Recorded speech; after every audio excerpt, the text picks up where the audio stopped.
Hello everyone, this is Mohit Advocate and welcome back to another video. And in this video, we are starting a new subject, that is Indian Evidence Act, the most important act of Indian judiciary and for the court purposes. Okay. सो आज हम start करने वाले पढ़ाई Indian evidence act 1872 की, और इससे मिलता जुलता ही एक एक्ट है जो नया अभी आने वाला है 1 जुलाई से, जो एनफोर्समेंट में आने वाला है, भारतीय साक्ष्य अधिनियम। ठीक है, BSA। तो वो मिलता जुलता ही है इससे, तो वो पढ़ेंगे। लेकिन जो इंडियन एविडेंस एक्ट 1872 में जो डाटा है ना, वो कभी भी वो सारा का सारा उसमें पेस्ट किया गया है। ठीक है, कुछ मटेरियल चेंजेस है, मतलब जो पुराने वाले जो इंडियन एविडेंस एक्ट में पुराने थोड़े ऑफेंसेस, जो कह रहा हूँ, थोड़े वो सेक्शंस थे जिनसे जो अब रेडंडेंट ऑब्सोलीट हो चुके हैं, वो उसमें नहीं रखे हैं भारतीय साक्ष्य अधिनियम में। पर लेकिन इंडियन एविडेंस एक्ट जो एक्ट है ना, आज तक कोई इंडिया में कोई एक्ट नहीं बना है ऐसा कि जो इसकी बराबरी कर सके। ठीक है, इंडियन एविडेंस एक्ट फॉरेनर्स ने जो ड्राफ्ट करा है ना, वो आज तक कोई ऐसा एक्ट बन ही नहीं पाया। इतना नीट एंड क्लीन ये एक्ट है। इसके बाद हमारा इंडियन कॉन्ट्रैक्ट एक्ट है, और दोनों मज़े की बात ये दोनों सेम एक व्यक्ति ने, दोनों ने सेम ने ही ड्राफ्ट किए थे ये। ठीक है, सर जेम्स फिट्ज स्टीफन ने। ठीक है, तो मतलब भारतीय साक्ष्य अधिनियम भी अब तक मैंने तो पढ़ा नहीं है, लेकिन मिलते जुलते हैं ऐसे हैं थोड़े। उसकी मैंने प्राइमरी स्टडी की थी, ऊपर ऊपर से ब्रीफ किया था, तो देखा था कि सेक्शंस तो वो वैसे ही है, लेकिन जो नई नीड थी वो अब हिसाब से और बन गई है। ठीक है, तो हम थोड़े ये इलेक्ट्रॉनिक एविडेंसेस पे उस पर ज़्यादा फोकस किया गया है। तो आज से पहले हम क्लियर करेंगे इंडियन एविडेंस एक्ट 1872 के कॉन्सेप्ट, फिर उसके बाद ही हम पढ़ाई चालू करेंगे किसकी, भारतीय साक्ष्य अधिनियम की। ठीक है, तो देखिए इंडियन एविडेंस एक्ट मैं अपनी बेयर एक्ट से पढ़ाने वाला हूँ। ये मेरी बेयर एक्ट है। ठीक है, मैंने अब मान के चलिएगा कम से कम 20 बार ये बेयर एक्ट पढ़ी हुई है, अच्छी तरह से पढ़ी हुई है। ठीक है, तो मैं इससे पढ़ाने वाला हूँ। ये देखो हर पेज पे मैंने मतलब अपने नोट्स बनाए हुए हैं इस बेयर एक्ट में, और ये मेरा रजिस्टर है इंडियन एविडेंस एक्ट का, जो मैंने जब मैं कोचिंग लेता था तब बनाया था। तो इसमें जो मैंने जो एग्जॉस्टिव बिल्कुल नीटली बिल्कुल डिटेल में जो नोट्स बनाए हैं ना, वो आपको बताऊंगा सारे, और हिंदी में समझाऊंगा सारे नोट्स का मतलब भी, और हर एक सेक्शन हमें क्या कहने वाला है उस सेक्शन का मतलब भी। ठीक है, तो हम थोड़ा बहुत इंट्रोडक्शन जान लेते हैं अपने नोट्स से, थोड़ा बहुत इंट्रोडक्शन जान लेते हैं इंडियन एविडेंस एक्ट के बारे में, तभी हम पढ़ाना चालू करेंगे उसके बारे में। सेक्शंस तभी रीड करेंगे हम बेयर एक्ट से। तो पहले इंट्रोडक्शन जानना ज़रूरी है। देखो इंडियन एविडेंस एक्ट आज हम पढ़ने वाले हैं, जो कि प्री में क्वेश्चन आ जाता है। Indian evidence act is one of the best legislative act in India, best legislation in India. देखो हमारे गुरुजी ने भी लिखवाया हुआ है इंडियन, ये गुरुजी ने क्या सपनों में लिखवाया था, गुरुजी को भी पता लगा था भाई, है ही एक्चुअली में। Indian evidence act is the best legislative act. ये भारतीय इंडियन एविडेंस एक्ट सबसे बेस्ट है, मतलब इससे ऊपर आज तक कोई लॉ नहीं बना ड्राफ्टेड। ठीक है, बेस्ट लेजिस्लेशन इन इंडिया, पूरे भारतवर्ष में बेस्ट लेजिस्लेशन है ये। ठीक है, second one is Indian contract act, वो जो मैंने बता दिया था भाई। दूसरा है इंडियन कॉन्ट्रैक्ट एक्ट 1872। ठीक है, अगर एग्जाम में आ जाए तो दोनों, अगर एग्जाम में भाई प्री में दोनों आ जाए कि कौन सा बेस्ट लेजिस्लेशन है, दोनों लिखा हो, ICAB और IEAB। ठीक है, और फिर एक कुछ और लिखा हो, नीचे लिखा हो बोथ। तो अगर बोथ लिखा हो तो बोथ कर देना, अगर इनमें से कोई सा लिखा हो तो उस पर क्लिक कर, उस पर मतलब गोला लगा देना। ठीक है, अब आगे पढ़ते हैं। Indian evidence act is a modern law. Indian evidence act modern law है, मतलब नए ज़माने का कानून है। ठीक है, no major amendment till now in evidence act. अब तक देख लो इंडियन एविडेंस एक्ट में कोई मेजर अमेंडमेंट हुई नहीं है। ठीक है, वो इंडियन एविडेंस एक्ट में कोई मेजर अमेंडमेंट नहीं हुई है, बस ये सिवाय इलेक्ट्रॉनिक IT एक्ट के 2000 IT एक्ट 2000 वाला आया था, उसमें थोड़ी बहुत अमेंडमेंट, ये जो क्लोजेज ये 65A 65B ऐड कर दी, क्योंकि भाई ये नीड थी ईरा की, क्योंकि मॉडर्न वर्ल्ड आया था, क्योंकि ये कंप्यूटराइज का सिस्टम ज़्यादा बढ़ रहा था और इससे ऑफेंसेस हो रहे थे, तो एविडेंस प्रूव करना मांगता था उससे। ठीक है, तो मान के चलिएगा जो मैंने ये नोट्स बनाए हुए ना, बिल्कुल नीट एंड क्लीन नोट्स हैं, और जो मैं समझाने वाला हूँ इन नोट्स से ही समझाने वाला हूँ। अब कोई ये क्या करते हैं, मैंने देखा है कोई ये कोचिंग वाले जो ये ऑनलाइन जो गुरुजी बनते हैं, ये क्या करते हैं, इनको आता नहीं कुछ भी भाई, साफ सीधी बात बता रहा हूँ। ठीक है, ये क्या करते हैं, रट लेते सारा मामला, इनको आता नहीं, क्योंकि ये रट लेते हैं सारा मामला, और क्या करते हैं, जो अंडरस्टैंड कुछ भी इंटरप्रिटेशन होती है वो बताते हैं, कुछ ढंग से नहीं बताते। लेकिन अब देखो हूबहू भाई, एक वस्तु मेरे आगे रखी है, एक डॉक्यूमेंट मेरे आगे रखा है, तो उससे पढ़ाऊँगा। ठीक है, और ये क्या है, कोचिंग वाले उछल के पढ़ाते हैं, जो कि और गलत इंटरप्रिटेशन काफ़ी हद तक 60% तो ये सही बताते हैं, लेकिन 40% तक हद जो रहती है वो गलत इंटरप्रिटेशन की होती है इनकी। ठीक है, तो मैं यही नहीं चाहता कि भाई एज अ स्टूडेंट मैं भी अभी वो कर रहा हूँ, जुडिशरी की प्रिपरेशन कर रहा हूँ, तो भाई मैं भी, जो मेरी वीडियोस को कोई भी देखेगा अगर, तो मैं नहीं चाहता कि भाई उनका थोड़ा बहुत भी लॉस हो। जो मैंने नोट्स बनाए हुए हैं, अगर आपने कोई नोट्स नहीं बनाए हो तो आप वीडियो को आराम से देख सकते हो, कोई टेंशन नहीं है। और जिसने नोट्स बनाए हुए भाई अपना नोट्स पढ़ो, और मेरे नोट्स में क्यों वो करना। अगर भाई बोली पसंद है, समझाने की बात पसंद आ रही है तो उस हिसाब से पढ़ लेना। लेकिन फैक्ट बता रहा हूँ, मैंने 1 साल से भी ज़्यादा हो गया कोचिंग लिए हुए, और मैंने जो सीखा है यही सीखा कि self study is the best policy. Self study नहीं करोगे ना जब तक कुछ नहीं आएगा। कितने ही कोचिंग ले लो, कितने ही कुछ ले लो, एक बार सिलेबस पूरा तो सेल्फ स्टडी चालू, ठीक है। और अगर जिसके पास, भाई के पास वो नहीं है, भाई है नहीं एफर्ट, वो नहीं है, थोड़े मॉनेटरी रिलीफ से वो जूझ रहा है, तो मेरी वीडियो देख के जो मैं हूबहू नोट्स इंग्लिश में बताऊंगा, इसको हिंदी करूंगा, समझाऊंगा, और बेरट से भी हर एक सेक्शन पढ़ाऊंगा और उसको हिंदी करवाऊंगा, और हर एक मीनिंग बताऊंगा कि भाई क्या निकल के आ रहा है, विद जजमेंट्स, विद सारी चीज़, ठीक है, विद एग्जाम्पल्स। लेकिन भाई देखो, ये मेरा पेन तो है रफ पैड का, उसका जो पोर्ट्रोनिक्स का रफ पैड आता है, पर मैं उसको कनेक्ट नहीं कर सकता क्योंकि वो बस रफ पैड है, ठीक है। तो अगर मैं कभी टैब लेके आऊँगा तो आईपैड वगैरह, तो उसमें कनेक्ट कर लूँगा कि भाई हाथ के हाथ में एग्जाम्पल्स भी ड्राइंग करते हुए उस पर शीट पे चलूँ और आपको भी दिख जाए वो, ठीक है, तो मेरा मुंह नहीं देखना पड़े। तो ये है आज का मतलब मेरा रहेगा, ये बताने का मेरा था, क्योंकि मैंने बहुत सारे अभी कम से कम मैंने 100 वीडियो बनाई है ये रैपिड रिवीजन की, राजस्थान जुडिशल सर्विसेज के ऊपर 100 वीडियो 1-1 घंटे की, ठीक है। तो मेरा मतलब यही था कि भाई 100 वीडियो तो नहीं होगी, 90 तो होगी कम से कम 1 घंटे की, ठीक है। 1-1 घंटे की है, कोई 1 घंटे 20 मिनट की। तो मेरा मोटा मोटा मतलब ये है कि जो मेरी वीडियो देख रहा है उसको कॉन्सेप्ट आए। मैं ये नहीं चाहता कि कोई रटे बुक में से कोई क्या करे, क्योंकि देखो भाई मैंने रटा नहीं हुआ, मैंने जो कॉन्सेप्ट है ना वो सीखा हुआ, वो अपने दिमाग में वो सेट किया हुआ है, ठीक है। मैंने रटा नहीं कभी भी।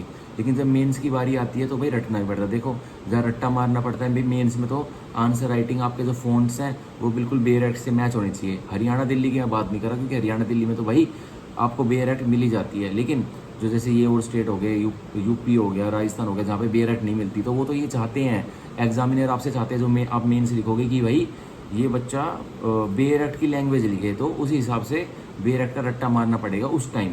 लेकिन प्री के प्रोस्पेक्टिव से कॉन्सेप्ट क्लियर होना जरूरी है, तभी आपका प्री भी क्लियर होगा और तभी मेन से लिख पाओगे। तो भाई प्री क्लियर होगा तभी तो कभी मेन से लिखोगे, ठीक है। तो इसलिए बता रहा हूँ कि जो मैं पढ़ा रहा हूँ अगर उस पर भी थोड़ा बहुत विश्वास करोगे तो आ जाएगा, ठीक है। तो अब देखिए, Indian evidence act is a modern law. Indian evidence act क्या है? मॉडर्न लॉ है, मतलब नए ज़माने का कानून है।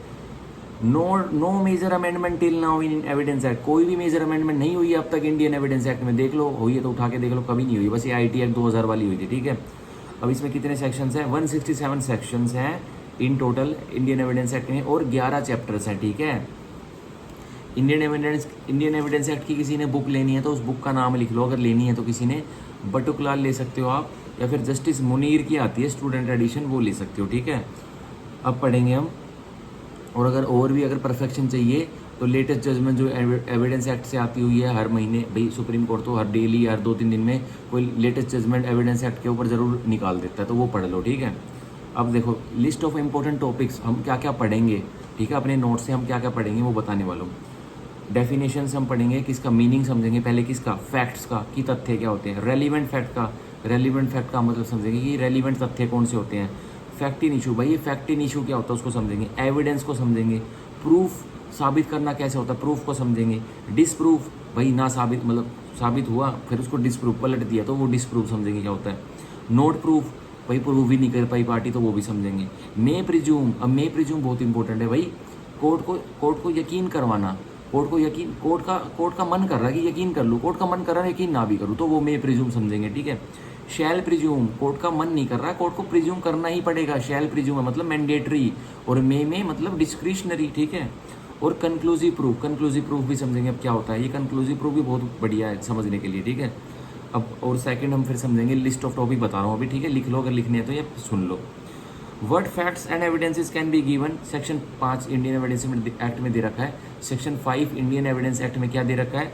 What facts and evidences can be given, कौन से तथ्य आप केस में दे सकते हो, कौन से तथ्यों के आप सबूत दे सकते हो, और कौन से सबूत आप कौन से गवाह पेश कर सकते हो। मतलब क्या क्या एविडेंसेस आप दे सकते हो एक केस में, सिविल सूट में और क्रिमिनल केस में, या फिर किसी और भी मुकदमे में भी। मतलब अब मैंने मेरे लिए तो सिविल और क्रिमिनल में दे सकते हो एविडेंस एक्ट को। आर्बिट्रेशन के ऊपर एविडेंस एक्ट नहीं लगता, एफिडेविट के ऊपर आर्बिट्रेशन, ये ओहो क्या कह रहा हूँ मैं, सॉरी।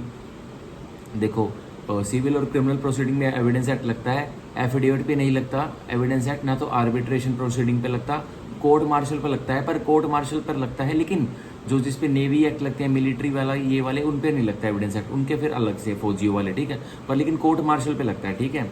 अब हम पढ़ेंगे और आगे पढ़ेंगे। देखो भाई दबा के नोट्स बना रखे, बिल्कुल बिल्कुल हूबहू वही पढ़ाऊंगा जो लिखवा रखे, और एक नहीं है, पूरे पूरे कम से कम एंड पेज तक बताता हूँ कितने हैं, कितने पेजेस मैंने बनाए हुए नोट्स के, वो बताऊंगा सीधा आपको, फिर आप समझोगे कि भाई हाँ कुछ है मैटर या नहीं है। पूरे 353 पेजेस भरे हुए हैं क्लासमेट के मोटे रजिस्टर में। आज तक किसी ने, मैंने तो नहीं देखा किसी मेरे दोस्त ने या फिर मेरे किसी जानकार ने भी इतना मोटा कोई रजिस्टर भरा होगा नोट्स का एविडेंस एक्ट से, ठीक है। तो ये सारे हमारे गुरुजी ने जो नोट्स बनवाए थे उनसे मैंने उनके नोट्स ही ये हैं, ठीक है। मान के चलिए वो अपने नोट्स में से पढ़ाते थे, मतलब भाई वो थोड़े छठे छठाए थे, मतलब वो देख के नहीं पढ़ाते थे भाई, हम अब देख के हम समझाएंगे, क्योंकि हम अभी खुद स्टूडेंट है तो देख के समझाएंगे और आप भी समझोगे अच्छे से, ठीक है। अब देखो एक और, अब मैंने मीनिंग लिखा हुआ है पाइवट एविडेंस। क्या होता है पाइवट एविडेंस को समझ लीजिए, PIVOT pivot evidence. Star evidence जो मतलब बहुत ही इंपॉर्टेंट एविडेंस है उसको बोलते हैं पाइवट एविडेंस, ठीक है। अब हम पढ़ेंगे, अब एक मेंस का क्वेश्चन बीच में लिखा हुआ है, ये भी बता ही देता हूँ, अगर भाई लिखना है तो कभी लिख लेना। Which are the sections only allow in civil and purely in criminal. ये हमें होमवर्क दिया था हमारे गुरुजी ने कि भाई कौन से वो सेक्शन है इंडियन एविडेंस एक्ट के जो हमेशा, जो सिर्फ सिविल में काम आते हैं इंडियन एविडेंस एक्ट के, और कौन से वो सेक्शन है जो क्रिमिनल में काम आते हैं इंडियन एविडेंस एक्ट के। तो ये हमें होमवर्क दिया था जब मेरा डे फर्स्ट था, जब मेरा डे फर्स्ट था, मैं इंडियन एविडेंस एक्ट पढ़ रहा था, तो अगले दिन हम ये होमवर्क करके नहीं लेके थे, मेरे को अच्छे से याद है, क्योंकि भाई इतने अभी नए नए बच्चे कहाँ से करेंगे, ठीक है। अब हम पढ़ेंगे, देखो अब व्हाट्स एविडेंस। अब ये एविडेंस क्या होता है, ठीक है, सबूत क्या होता है, अब हम पढ़ेंगे। Every case is divided in small small facts.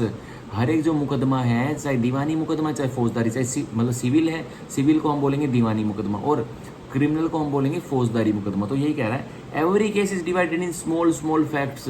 हर एक मुकदमा, ये दीवानी मुकदमा और फौजदारी मुकदमा छोटे छोटे तथ्यों में बटा हुआ है, ठीक है। मतलब भाई एक केस में कम से कम 100 तथ्य होते हैं, एक केस में कम से कम 100 तथ्य होते हैं। भाई कोई दीवानी मुकदमा स्टार्ट हुआ, मतलब भाई कब ए ने बी को अप्रोच किया, मतलब कुछ एग्रीमेंट में आने के लिए, क्या उनके बीच में कंसिडरेशन रही, ये सारे तथ्य ही तो हैं। कब, अब क्रिमिनल का देख लेते हैं, ए और बी के बीच में भाई क्या रंजिश थी, ए और बी, ए ने बी को कितने बजे लाठी मारी, ए ने बी को कितने बजे फ़ोन करके कहीं बुलाया, ए ने बी को कितने आदमियों के बीच में लाठी मारी, ये सारे फैक्ट्स हैं, ये तथ्य हैं जो केस में मिलते हैं, ठीक है। अब हम पढ़ेंगे, अब देखिए यही, अब ये छोटे छोटे ये तथ्य बना लीजिए, मतलब ये छोटे छोटे ब्रैकेट्स बना लीजिए, 1 2 3 4 5 6 8 कितने भी ब्रैकेट्स बना लीजिए, ये सारे छोटे छोटे ये तथ्य होते हैं। मतलब एक केस में छुपे हुए, एक केस में जो एक मुकदमे में मिलते हैं सिविल और क्रिमिनल में, ये छोटे छोटे तथ्य होते हैं। तो ये इन्हें कहते हैं चेन ऑफ सर्कमस्टांसेस। अब ये जो छोटे छोटे तथ्य होते हैं ना, यही चेन बनाते हैं, मतलब एक बेल बनाते हैं, और ये क्या कहलाते हैं, चेन ऑफ सर्कमस्टांसेस। हालातों की चेन है ये, जो कि क्या प्रूव करेगी, जो कि सीधा सीधा प्रूव करेगी रेलिवेंट फैक्ट्स, ठीक है। ये सारे रेलिवेंट फैक्ट्स होते हैं, ये सारे पहले छोटे छोटे तथ्य होते हैं, फिर इन छोटे छोटे तथ्यों के बारे में गवाहियाँ दी जाती है, सब मतलब कोर्ट में गवाहियाँ दी जाती है। अब ये छोटे छोटे तथ्य जाके क्या प्रूव करते हैं, जब ये छोटे छोटे तथ्य जाके केस को प्रूव कर देते हैं, ठीक है। अब देखिए प्रोसिक्यूशन स्टोरी ऑफ फैक्ट्स, ये जो छोटे छोटे तथ्य होते हैं तो ये अभियोजन पक्ष के फैक्ट्स होते हैं। जो अभियोजन पक्ष को कोई ऑफेंस प्रूव करना है, किसी अपराधी को सजा दिलानी है, तो भाई तथ्य जब तक प्रूव नहीं करोगे कि क्या घटा है, इसने कौन सा ऑफेंस किया है, और किस किस व्यक्ति ने देखा है, जब तक ये छोटे छोटे तथ्य अभियोजन प्रोसिक्यूशन प्रूव नहीं करेगा तो सजा किसको होगी, क्या सजा मजिस्ट्रेट या जज दीवारों को दे देगा, नहीं भाई। छोटे छोटे ये तथ्य जो केस में जुड़े हुए हैं ये प्रूव करने पड़ते हैं, तभी सजा मिलती है, ठीक है। तभी मतलब केस प्रूव होता है, मतलब तभी कन्विक्शन होती है, ना तो एक्विटल हो जाती है, ठीक है। अब हम पढ़ेंगे एविडेंसेस के टाइप्स पढ़ेंगे, भाई एविडेंसेस के टाइप्स कितने होते हैं, ठीक है। एविडेंसेस, डायरेक्ट एविडेंस, या तो भाई एक डायरेक्ट एविडेंस होता है कि भाई सीधा ए ने बी को गोली मारी, सी वहीं खड़ा था, सी ने सीधा देख लिया भाई गोली मारी, तो वो डायरेक्ट एविडेंस है, उसको बोलते हैं पाइवट एविडेंस, ठीक है। तो वो डायरेक्ट एविडेंस है, मतलब स्टार एविडेंस है। कौन, ए ने बी को गोली मारी, सी वहीं पे खड़ा था, और बी की मृत्यु होगी गोली लगने से, तो सी क्या हुआ, पाइवट एविडेंस हुआ, स्टार विटनेस हुआ, ठीक है, कि भाई वो वहीं पे प्रेजेंट था, उसने अपनी आंखों से देखा, ठीक है, तो उसकी वैल्यू बहुत ज़्यादा होती है, वो स्टार विटनेस बन जाएगा अब केस में, ठीक है, मतलब जिसे कहते हैं आई विटनेस, ठीक है। अब हम एविडेंसेस के बारे में पढ़ रहे थे, पहला हमने पढ़ा डायरेक्ट एविडेंस, ठीक है, तो like rare eye witness, pivot witness, ठीक है ये। और फिर एक तरह के एविडेंसेस होते हैं सरकमस्टांशियल एविडेंसेस, एक होते हैं सरकमस्टांशियल एविडेंसेस, जिसमें यही जो ऊपर बताया था, छोटे छोटे तथ्य मिलते जाते हैं और बड़ा तथ्य प्रूव हो जाता है। वो तो हल्का सा वो भी हो जाता है, क्या था, एक सेकंड रुकिए, कंक्लूसिव प्रूफ भी हो जाता है वो।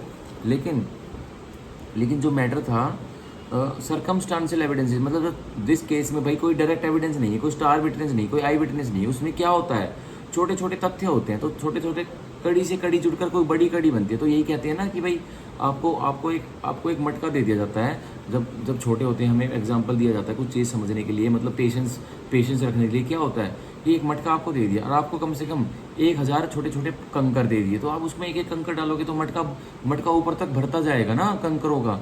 तो इसलिए बोलते हैं, पर वो भी कह सकते हैं कि बूंद बूंद से घड़ा बढ़ता। तो ये बूंद बूंद क्या है, ये है तथ्य जो केस से जुड़े हुए, अगर जिसमें भाई कोई डायरेक्ट विटनेस नहीं है। अब बिल्कुल जरूरी नहीं है कि हर ऑफेंस में कोई डायरेक्ट विटनेस हो, कोई आई विटनेस हो, लेकिन ये छोटे छोटे तथ्य जो अक्यूज गलतियां करता है उससे छोटे छोटे तथ्य निकल के आते हैं केस में, तो वही प्रूव करने पड़ते हैं और उन्हीं को बोलते हैं हम सरकमस्टांशियल एविडेंसेस। ठीक है, अब जैसे देखिए सेंसेस ने जो परसीव किया, ठीक है, विक्टिम की सेंसेस ने जो परसीव किया, बाय स्टैंडर्ड्स, जहाँ ऑफेंस हो रहा था वहाँ बाय स्टैंडर्ड्स खड़े थे, उनकी सेंसेस ने कुछ परसीव किया। अब सेंसेस कौन सी होती हैं, 6 सेंसेस होती है हमारे बॉडी में।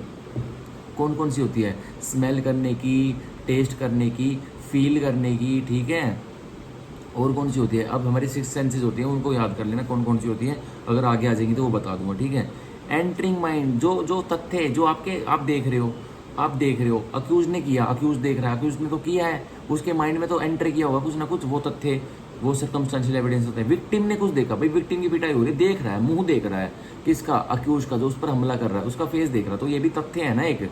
ठीक है, रेलिवेंट फैक्ट्स अब किस में दिए गए हैं, अब रेलिवेंट फैक्ट्स बहुत इंपॉर्टेंट होते हैं।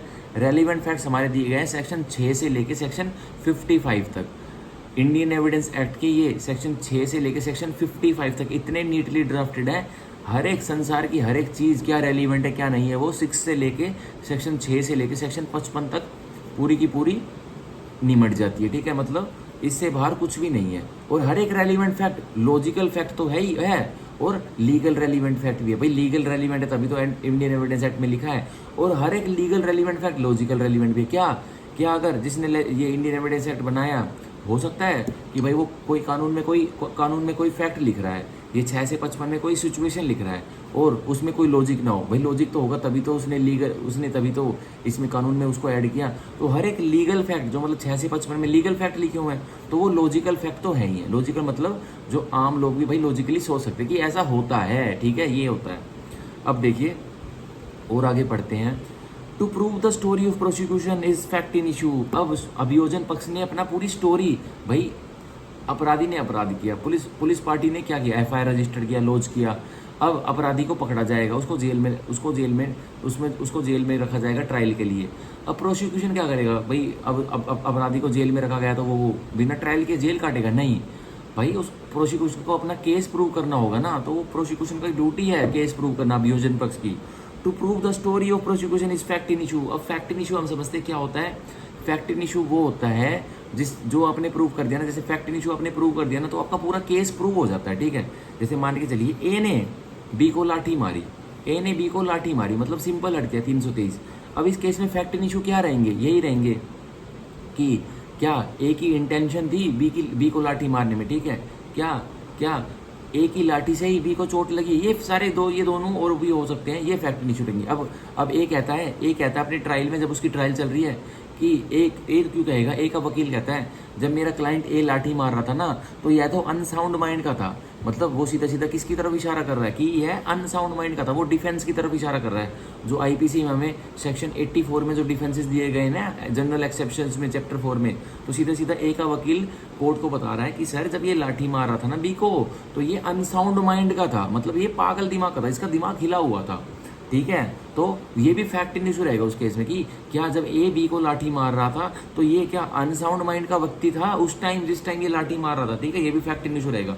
तो प्रोसिक्यूशन को यह सब प्रूव करने होंगे, साबित करने होंगे, और तभी अक्यूज को सजा मिल पाएगी। ठीक है, तो हम आगे बढ़ते हैं। अब facts in issue are main in case. अब फैक्ट इन इशू ही मेन होते हैं केस में, जो अभी मैंने बताई सारे फैक्ट इन इशू होंगे, इनको प्रोसिक्यूशन प्रूव करेगा और अक्यूज पक्ष इसको, जो अपराधी पक्ष होगा, अपराधी का वकील होगा, वो इनको डिसप्रूव करेगा। तो अब अगला पॉइंट हम समझ रहे हैं, facts in issue are main in case. जो फैक्ट्स इन इशू होते हैं एक मुकदमे में, दीवानी मुकदमे में या फौजदारी मुकदमे में, यह ही मेन होते हैं, सबसे मेन यही होते हैं। तो ये किससे प्रूव होते हैं? या तो इनको प्रूव कर दो, साबित कर दो फैक्ट इन इशू को डायरेक्ट एविडेंस से, मतलब भाई कोई सीधी गवाही दे दो जिसने होते हुए देखा है ये कारनामा, मतलब ये अपराधी ए ने बी को लाठी मारी, तो कोई बाई स्टैंडर्ड्स खड़े थे और कम से कम 5 खड़े थे, तो उन्होंने देखा है कि भाई ए बी को लाठी मारा था, और जब मार रहा था ना तो ये पागल दिमाग का नहीं था बिल्कुल भी, मतलब सीरियस तरीके से मार रहा था ये। तो एक फैक्टर नहीं छू तो प्रूव हो गया कि भाई क्या जो अपराधी के वकील ने रखा कि भाई ये जब लाठी मारा तो पागल दिमाग का था। तो जब डायरेक्ट एविडेंस इसने अपनी गवाही दी कि भाई ये सर जब ये लाठी मार रहा था ना तो बिल्कुल ही पागल नहीं था, ये तो बिल्कुल सीरियसली एक्ट कर रहा था और लाठी खींच के मार रहा था, बिल्कुल भी ये पागलों की तरह बिहेव नहीं कर रहा था। ठीक है, जैसे प्रूडेंस मैन, जो केयरफुल मैंस होते हैं, जो व्यक्ति होते हैं, जो सेंसिबल व्यक्ति होते हैं, वो समझ नहीं जाते हैं कि भाई कोई अपराध हो रहा है तो ये व्यक्ति इस व्यक्ति की माइंड में क्या चल रहा है। अगर भाई पागल व्यक्ति है, लाठी मार रहा है, तो भाई लाठी मारेगा, कभी हंसेगा, कभी कुछ करेगा, कभी पागलों की तरह एक्टिंग करेगा, रोने लग जाएगा, ये करेगा। लेकिन जो बिल्कुल जिसने इंटेंशन बनाई होगी भाई लाठी मारनी है बी को, और तो वो कैसे करेगा? बिल्कुल सीरियसनेस होकर अपना ऑफेंस करेगा। ठीक है, तो जो डायरेक्ट एविडेंसेस है उससे प्रूव हो सकता है क्या? Fact in issue. ठीक है, और किससे हो सकता है? और बाय सर्कमस्टांशियल एविडेंसेस, मतलब ये छोटे छोटे फैक्ट्स जो मिलते हैं, जो कड़ी से कड़ी जुड़ती है, उससे भी प्रूव हो सकता है ऑफेंस किसका, कि हाँ भाई ए ने लाठी मारी, उससे ही प्रूव हो सकता है फैक्ट इन इशू। ठीक है, क्या प्रूव हो सकता है? फैक्ट इन इशू, इसको बोलते हैं fact in issue, FACT, fact तथ्य, इन IN, इशू ISSUE, इशू। ठीक है, मतलब ये तथ्य ही इशू है, मतलब इस केस में ये इशू क्या है, मुद्दा क्या है इस केस में, यह इशू मतलब मुद्दा, मतलब एक केस में, एक फौजदारी केस में, एक दीवानी केस में मुद्दा क्या है, तो यही फैक्ट है। मतलब जो फैक्ट है ना, यही मुद्दे हैं, इनको प्रूव करना है, मुद्दों को प्रूव करना ही फैक्ट इन इशू है। ठीक है, अब हम आगे पढ़ते हैं फैक्ट इन इशू पढ़ते हैं। 2 टाइप्स ऑफ एविडेंसेस से प्रूव हो सकते हैं। ठीक है, डायरेक्ट एविडेंसेस से और रेलिवेंट फैक्ट से। अब ये डायरेक्ट एविडेंसेस तो आगे भाई जिसने अपनी आंखों से होते हुए देखा, जिसने अपने कानों से किसी को बोलते हुए देखा, अपराधी को सुना है, मतलब वो तो डायरेक्ट एविडेंसेस है। जिसने डायरेक्टली अपने सेंसेस से परसीव किया है वो भी डायरेक्ट एविडेंस है। और अब ये रेलिवेंट फैक्ट्स क्या होते हैं? रेलिवेंट फैक्ट्स वही होते हैं सर्कमस्टांशियल एविडेंसेस, छोटे छोटे तथ्य जो केस से जुड़े होते हैं ना, वो रेलिवेंट फैक्ट्स होते हैं। ठीक है, और इनको प्रूव किया जा सकता है ओरल एविडेंसेस से, मौखिक गवाही से भी, और डॉक्यूमेंट्री एविडेंसेस से भी, लिखित गवाही से भी। ठीक है, या तो मौखिक सबूत दे दो या लिखित सबूत दे दो। ठीक है, और तो यही होता है हमारा फैक्ट इन इशू में वो टाइप्स। ठीक है, अब हाँ, मैंने ये पढ़ाना चालू कर दिया था आपको, ये मैंने एविडेंस के बारे में पढ़ाना चालू कर दिया था। जो लिस्ट ऑफ इंपॉर्टेंट टॉपिक्स थी ना, तो वो स्किप हो गया था। मैं बता रहा हूँ कौन कौन से वो लिस्ट ऑफ इंपॉर्टेंट टॉपिक है। तो हम डेफिनेशंस पढ़ेंगे, सॉरी उसके लिए मैं अब बता रहा हूँ। हम डेफिनेशंस पढ़ेंगे, मीनिंग समझेंगे, किसका मीनिंग समझेंगे, फैक्ट्स क्या होते हैं, रेलिवेंट फैक्ट्स क्या होते हैं उनका समझेंगे, फैक्ट इन इशू क्या होता है, एविडेंस का समझेंगे, प्रूफ क्या होता है उसका समझेंगे, डिसप्रूफ क्या होता है उसका समझेंगे, नोट प्रूफ क्या होता है उसको समझेंगे, मे प्रिज्यूम क्या होता है उसको समझेंगे, शैल प्रिज्यूम क्या होता है उसको समझेंगे, कॉन्क्लूसिव प्रूफ क्या होता है उसको समझेंगे। ठीक है, अब और क्या समझेंगे, और हम समझेंगे, एक सेकंड रुकिए, और हम समझेंगे what facts and evidences can be given. अब सेक्शन 5 हम पहले समझेंगे, सबसे पहला टॉपिक हमारा सेक्शन 5 ही रहेगा, जिसमें क्या है कि कौन से फैक्ट्स आप सबूत के रूप में कोर्ट में दे सकते हो और कौन सी गवाहियां सबूत आप दे सकते हो एक केस में, मतलब दीवानी मुकदमे में और फौजदारी मुकदमे में। और हम टॉपिक देखते हैं जो हम पढ़ेंगे, what facts and evidences are not required. कौन से वो तथ्य हैं और कौन से वो सबूत है जो कोर्ट आपसे नहीं मांगता है, कोर्ट को नहीं चाहिए, भाई मत दो मेरे को, मेरे पास तो है ये ऑलरेडी। कौन कौन से हैं, तो उनके सेक्शंस हैं, सेक्शन 56, सेक्शन 57 और सेक्शन 58। ठीक है, अब नेक्स्ट टॉपिक हम पढ़ेंगे list of relevant fact, section 6 से लेके 55। भाई लिस्ट पढ़ेंगे पूरी, रेलिवेंट फैक्ट ये क्या होते हैं, ये पूरी दिया गया है 6 से लेके 55 तक, सेक्शन 6 टू सेक्शन 55। ठीक है, अब हम पढ़ेंगे 5वें में, विच एविडेंस टू बी प्रेफर्ड, कौन सा गवाही, कौन सा सबूत कोर्ट मंजूरी करेगा, कौन सा प्रेफर्ड होना चाहिए, मतलब कोर्ट में दिया जाना चाहिए और कोर्ट उसको स्वीकार करेगा, तो वह भी हम पढ़ेंगे। वो दिखा गया है 59 और 60 में। मतलब सीधी सीधी बात है, जो डायरेक्ट एविडेंस, जो कोई स्टार विटनेस आया, तो वो कह रहा है कि भाई मैं तो मौखिक रूप से गवाही दूंगा। तो ऑब्वियसली स्टार विटनेस है, उसने अपनी आंखों से एक अपराधी को गोली चलाते हुए देखा है और विक्टिम को छाती में गोली लगी, तो उसने अपनी आंखों से देखा, तो वो डायरेक्ट एविडेंस है।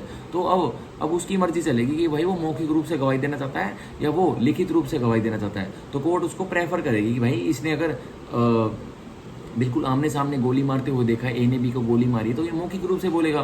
फिर वो बात अलग है, क्या वो डम विटनेस है, क्या वो बोल नहीं सकता, क्या वो डिसेबल्ड विटनेस है, तो वो अलग बात है, फिर उसकी एक्सेप्शंस लग जाएंगी, फिर वो वाले रूल फॉलो होंगे जो स्पेशल केसेस में होते हैं, ठीक है। और नेक्स्ट टॉपिक हम पढ़ेंगे व्हाट आर डॉक्यूमेंट्री एविडेंसेस। अब ये डॉक्यूमेंट्री एविडेंस लिखित सबूत क्या होते हैं वो पढ़ेंगे। ये दिया गया है हमारा सेक्शन 61 से लेके सेक्शन 90 कैपिटल ए तक, ठीक है, यह पढ़ेंगे।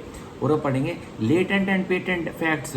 भाई लेटेंट फैक्ट्स क्या होते हैं और पेटेंट फैक्ट्स क्या होते हैं, यह पढ़ेंगे हम। ये दिखा गया है सेक्शन 91 से लेके सेक्शन 100 तक, ठीक है।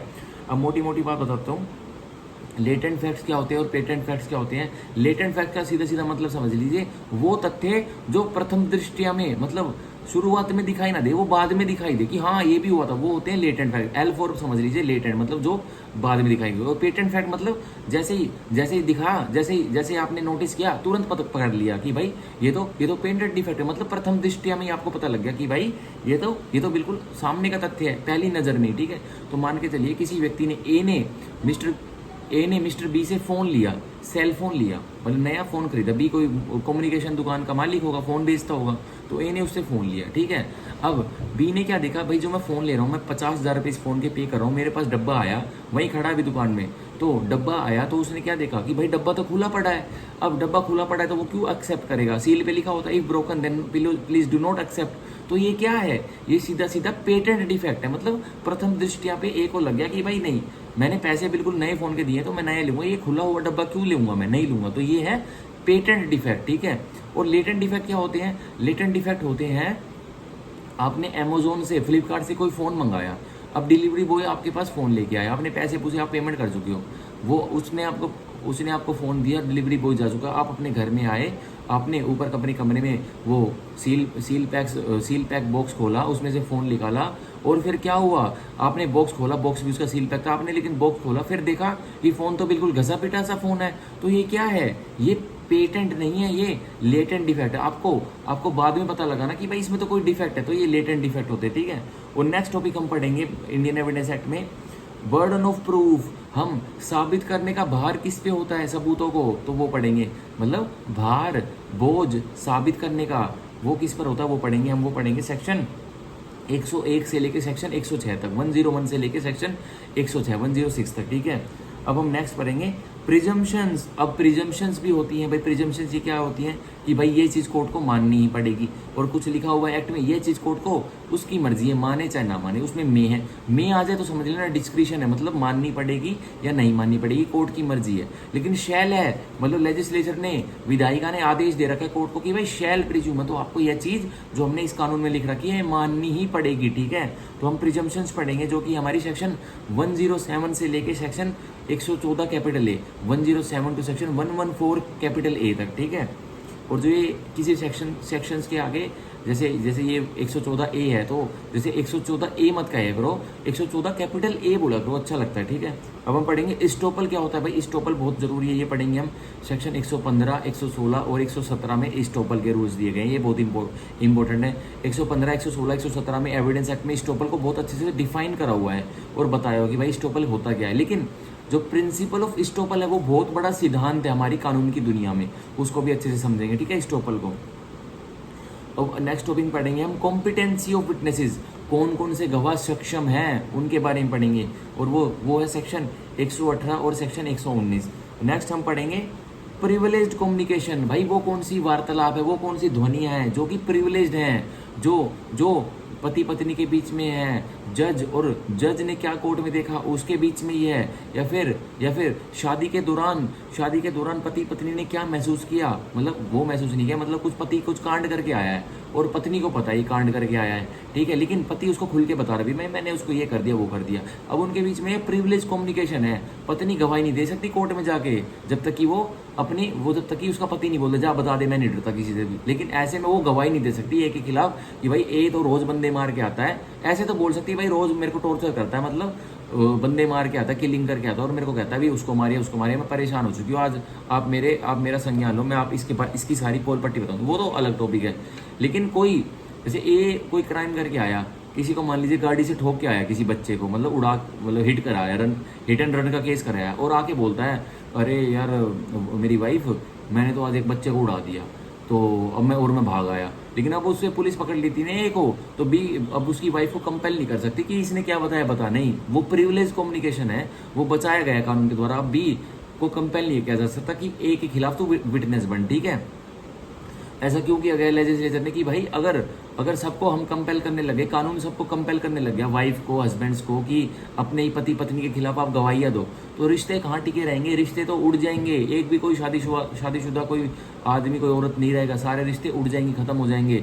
डिवोर्स केस इतने फाइल हो जाएंगे कोर्ट में जिसकी कोई हद नहीं होगी, ठीक है। तो इसलिए ये भी जरूरी है हमें पढ़ना। कौन सा? प्रिविलेज कम्युनिकेशन हम पढ़ेंगे, जो कि सेक्शन 120 से लेके सेक्शन 131, 122 सेक्शन 131, ठीक है। अब नेक्स्ट टॉपिक हम पढ़ेंगे, can a witness be compelled to give evidence, section 132। क्या एक गवाह को विवश किया जा सकता है कि तू गवाही दे? तो यह लिखा हुआ है सेक्शन, इसका रूल मिलता है हमें, इसका एविडेंस, इसका सेक्शन है 132, ठीक है। यह पढ़ेंगे। और पढ़ेंगे हम एकम्प्लिस एविडेंस। अब भाई एकम्प्लिस एविडेंस हम पढ़ेंगे सेक्शन 133 में। यह बहुत ही प्यारा एक एविडेंस होता है, एक गवाह होता है जो कि बहुत इंपॉर्टेंट है, जिसके एविडेंस से पूरी की पूरी ट्रायल बदल जाती है। और वो पढ़ेंगे हम एकम्प्लिस एविडेंस 133 में, ठीक है, सेक्शन 133 में। नेक्स्ट हम पढ़ेंगे नंबर ऑफ विटनेसेस रिक्वायर्ड 134 में। भाई कितने एक केस को साबित करने में कितने गवाह की जरूरत पड़ती है साबित करने में, तो वो दिया गया रूल्स उसके सेक्शन 134 इंडियन एविडेंस एक्ट में। नेक्स्ट पढ़ेंगे हम एग्जामिनेशन ऑफ विटनेसेस, कि भाई परीक्षा कैसे ली जाएगी। एग्जामिनेशन को परीक्षा बोलते हैं, मतलब बोल लीजिए, मोटा मोटा बोल लीजिए। एग्जामिनेशन चीफ, जैसे गवाह कोर्ट में गया, अब गवाह कोर्ट में जाके खड़ा तो रहेगा नहीं, अपनी आंखों से जज को अपनी उसके मन में क्या है वो तो बताएगा नहीं, तो उसका एग्जामिनेशन किया जाएगा, मतलब उसकी परीक्षा ली जाएगी कोर्ट के अंदर। उसके सारी चीज़ों को लिखित रूप में उसका एग्जामिनेशन चीफ होगा कि भाई जो वो बोल रहा है, अपने मुंह से जो ध्वनि निकाल रहा है, मतलब आवाज़ निकाल रहा है और केस के बारे में बता रहा है, तो वो होता है एग्जामिनेशन इन चीफ। जो अपराधी पक्ष का वकील उससे करेगा वो होता है क्रॉस एग्जामिनेशन, मतलब जो उसने एग्जामिनेशन इन चीफ में लिखा और उसने कभी अगर अपनी जिंदगी में पहले उसी केस से संदर्भित पुलिस पार्टी को कोई कथन दिया था, कोई स्टेटमेंट दी थी, सॉरी, तो उसके बारे में भी उसका क्रॉस एग्जामिनेशन होता है। मतलब जो अपराधी पक्ष का वकील है, जो डिफेंस काउंसिल है, वो उसको झूठा ठहराने में लगा रहता है कि ये गवाह तो झूठा है, प्रोसिक्यूशन तो झूठे गवाह लेके आ रहा है, क्या केस साबित करेंगे, ये तो झूठे हैं बिल्कुल, ठीक है, ये साबित करेंगे। तो अब हम पढ़ेंगे, अब नेक्स्ट टॉपिक हम पढ़ेंगे consequences of disallowing of relevant facts और अलाउइंग इररेलेवेंट फैक्ट्स। तो भाई क्या कॉन्सिक्वेंसेज, क्या परिणाम निकलेंगे अगर आपने कोई रेलिवेंट फैक्ट को डिसअलाउ कर दिया और इररेलेवेंट फैक्ट को आपने अलाउ कर दिया, तो 167 में उसके परिणाम निकल जाते, ठीक है। तो ये लास्ट हमारा सेक्शन रहेगा 167। तो हम सीधा अब अपना और जो नोट्स हैं वो पढ़ना चालू करते हैं। अब नोट से देखो समझ में आ रहा होगा बात, भाई 100% तो मैं नहीं कह सकता, लेकिन जो पहली बार भी एविडेंस एक्ट पढ़ रहा होगा ना, उसको 75% तो मेरी जो मैं बात बता रहा हूँ हिंदी में, स्पष्ट हिंदी में, शुद्ध हिंदी में, वो समझ में आ रहा होगा, ठीक है। मैं मान ही नहीं सकता नहीं आ रहा होगा, क्योंकि हमारे गुरुजी भी हमें ऐसे नहीं पढ़ाते थे जैसे मैं स्लो पढ़ा रहा हूँ, वो तो भाई फास्ट एंड फ्यूरियस तरीके से पढ़ाते थे। और लेकिन मैंने अपना ये निकाला एक तरीका कि भाई स्टूडेंट्स को पढ़ना चाहिए ऐसे आराम से और समझ के। अब जैसे मैं पढ़ा रहा हूँ, अगर कोई व्यक्ति मेरी क्लासेस को देख के रोज ही पढ़ेगा ना एविडेंस एक्ट, उसको बिल्कुल समझ में आ जाएगा 100%, मान के चलो। अब देखो, अब एक वर्ड होता है लोकस स्टैंडाई। अब लोकस स्टैंडाई क्या होता है? लोकस स्टैंडाई का मतलब होता है authority to stand before the court, कि भाई लोकस स्टैंडाई क्या है, तुम्हारा कोर्ट पूछेगा, एक व्यक्ति आगे खड़ा हो गया, भाई ए वर्सेस बी चल रहा है, एक केस चल रहा है, ठीक है। अब बी की पार्टी, अब बी जो डिफेंडेंट है उसकी तरफ से कोई व्यक्ति आके खड़ा हो गया, और वो व्यक्ति कौन है? वो मान के चलो कोई बी का दूर का रिश्तेदार है, वो बी का कोई रिश्तेदार है। अब उसका कोई लेना देना नहीं है कोर्ट में। अब जज उससे क्या पूछेगा, what is your locus stand, है तुम मेरे आगे क्यों खड़े हो? या तो वो ये कह सकता है भाई मैं तो कोर्ट की प्रोसीडिंग देखने आता हूँ, तो कोर्ट जज कहेंगे कि भाई बैठ जा कुर्सी पे, वो रही तू मेरे आगे क्यों खड़ा है कोर्ट के आगे। तो यही पूछेंगे what is your locus stand, है तुम्हें क्या कहना है, तुम्हें केस से संदर्भित कुछ बात कहनी है तो वो बताओ। तो बी का रिश्तेदार कहेगा नहीं, मैं तो बस ए और बी का जो केस चल रहा है ना उसको देखने आया हूँ, मेरे को तो अगर बी की बेइज्जती होगी ना कोर्ट में तो मेरे को मजा आएगा। अब क्या वो लोकस स्टैंड है? नहीं, वो लोकस स्टैंड नहीं है। लोकस स्टैंड है कि ए वर्सेस जो केस चल रहा है, ए वर्सेस बी जो केस चल रहा है, उसमें तुम्हारा क्या काम है वो बताओ कोर्ट को। तो यही है। Authority to stand before court, तुम्हारी क्या अथॉरिटी है कि तुम मेरे आगे खड़े हो, जज की नजरों के आगे खड़े हो। तो यह लोकस स्टैंडर्ड होता है, बहुत इंपॉर्टेंट है यह वर्ड समझना, कईयों को तो यह बिल्कुल समझ में नहीं आता, लेकिन लोकस स्टैंडर्ड इजी सा ये मतलब होता है, ठीक है। अब हम पढ़ेंगे देखो, क्रिमिनल केस और सिविल केस में दो ही चीजें प्रूव करनी होती हैं, वो मैंने बता दिया कैसे प्रूव करनी होती है। अब और भी देखें क्या, या तो क्रिमिनल केस या सिविल केस में दो ही होगा, या तो भाई प्रूव होगा, साबित हो जाएगा, या डिसप्रूव, या तो वो जो साबित हुआ है उसको दूसरा पक्ष डिसप्रूव कर देगा, मतलब रिवर्ट कर देगा, ठीक है। अब कैसे, और वो डिसप्रूव, साबित और असाबित मतलब डिसप्रूव कैसे करेंगे पार्टीज, वो किससे करेंगे भाई, एविडेंसेस से, अपनी गवाहों से करेंगे, ठीक है।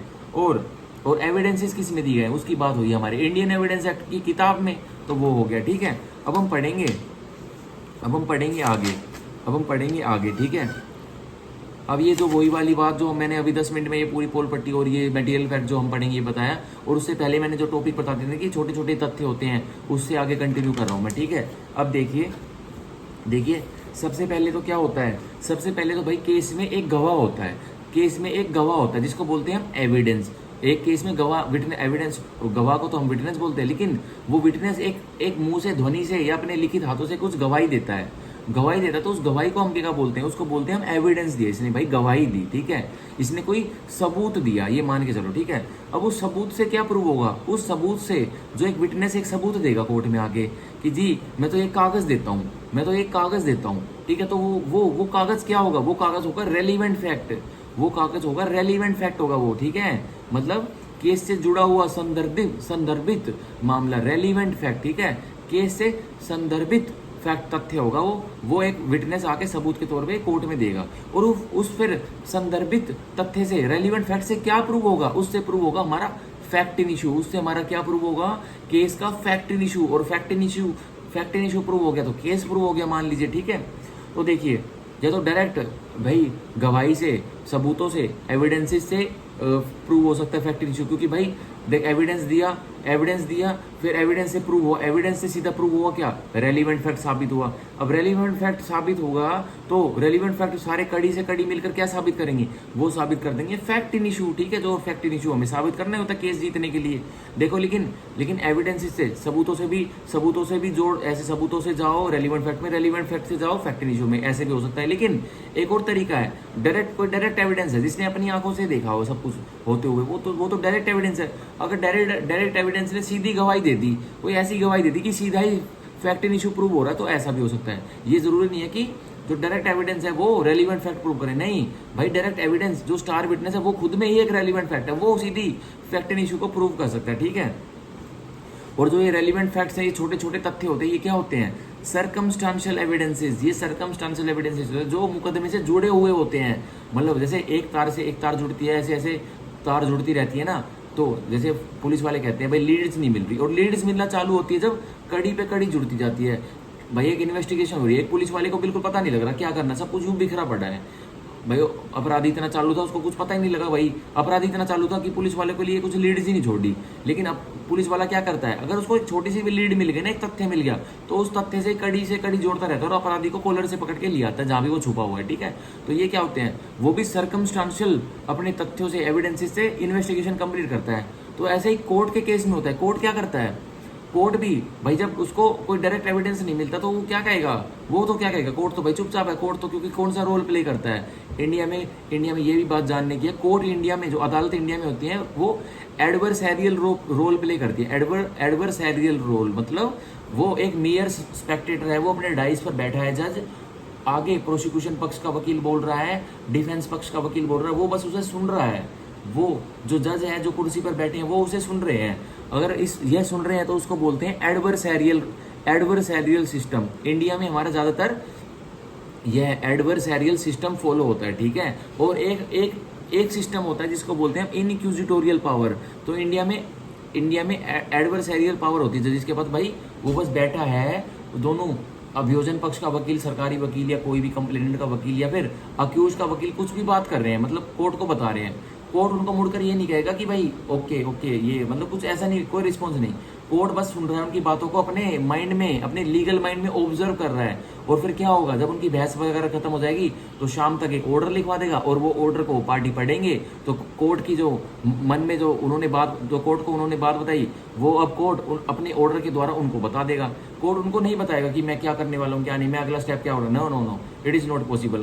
कोर्ट एडवर्सरियल रोल प्ले करता है इंडिया में, और कई सिचुएशंस ऐसी आती हैं जैसे कोर्ट इनक्यूजिटोरियल पावर का भी इस्तेमाल करता है। तो इनक्यूजिटोरियल पावर हमें इंडियन एविडेंस एक्ट के सेक्शन 165 में दी गई है। मतलब मान के चलो, कोर्ट, जज क्या करेगा, जज आगे से आगे बढ़ेगा और ट्रायल को सुलझाने की कोशिश करेगा, ठीक है। जैसे एडवर्सरियल रोल में तो वो mere spectator, mere silent role play करता है, लेकिन इनक्यूजिटोरियल पावर में उसके पास 2 3 4 5 ऐसी पावर है कि उसमें वो खुद आगे से आगे बढ़कर रोल प्ले करता है। मतलब भाई अब दोनों सरकारी वकील और वो जो अक्यूज का वकील है, वो दोनों मिल गए हैं और कोर्ट को बुद्धू बना रहे हैं। एक जो मेन गवाह है जिससे सब कुछ पूरा क्राइम, पूरा ऑफेंस प्रूव हो जाएगा, उसको नहीं बुला रहे हैं, उसको नहीं बुला रहे हैं वो। तो अब कोर्ट क्या करेगा, कोर्ट खुद आगे बढ़कर एक कोर्ट विटनेस बुला लेगा कि भाई कोई व्यक्ति है जिसके कोर्ट में आने से सब कुछ साबित हो जाएगा, दूध का दूध पानी का पानी हो जाएगा। लेकिन ना तो सरकारी वकील उसे बुला रहा, ना तो अक्यूज जो दोषी का वकील है ना तो वो उसे बुला रहा। लेकिन फिर कोर्ट अपना इनक्यूजिटोरियल रोल प्ले करेगा